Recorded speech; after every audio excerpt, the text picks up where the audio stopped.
gagawin ni Harry yung tama. Please, tumakas ka na. Tumakas ka na. Huwag ka ng tulong. Tuwal mo na ako dito. Humingi ka na ng tulong. Sige na. Edith, hindi kita iiwan.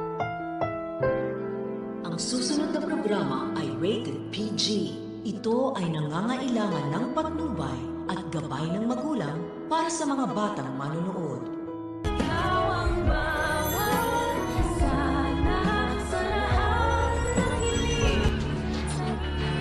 Magkaiba naman si Harry tsaka yung tatay niya eh. Dahil nga nauto ni Harry ang kanyang impaktong ama, ay naisahan niya ito. Nagpanggap kasi ang binata na na-flat ang gulong ng kotse niya malapit sa tindahan ni Aling Pepay. At nung sinabi ni Carlos na papunta na siya para tumulong, ay pumunta naman si Harry sa bagong bili na bahay ni Carlos para iligtas ang kanyang tita Lineth. Pero pagdating ni Carlos sa nasabing sasakyan ni Harry, ay madadatnan niya doon si Arman at wala ang kanyang anak.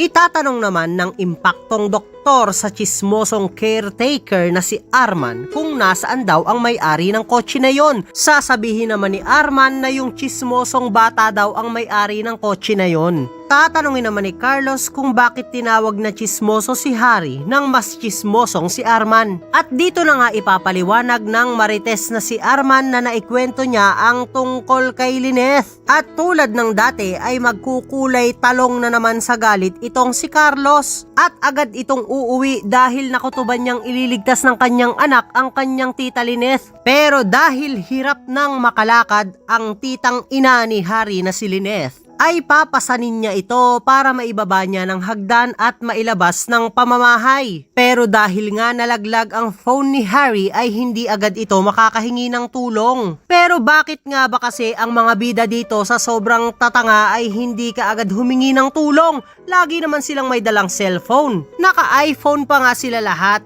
Ano yan? Walang pang load. Hay nako, buti pa yung iPhone namin. Wala ding load. Haha, char. Pero dahil bagal-bagal nga itong si Harry at si Lineth, ay baka maabutan na naman sila ni Carlos dahil nagmamadali itong umuwi. Kaya naman kung isa ka rin sa mga nagnanais na sana ay maitakas na ni Harry si Lineth, ay huwag mo naman kalimutang mag-like, share, and subscribe, and please hit the notification bell. Salamat sa panonood.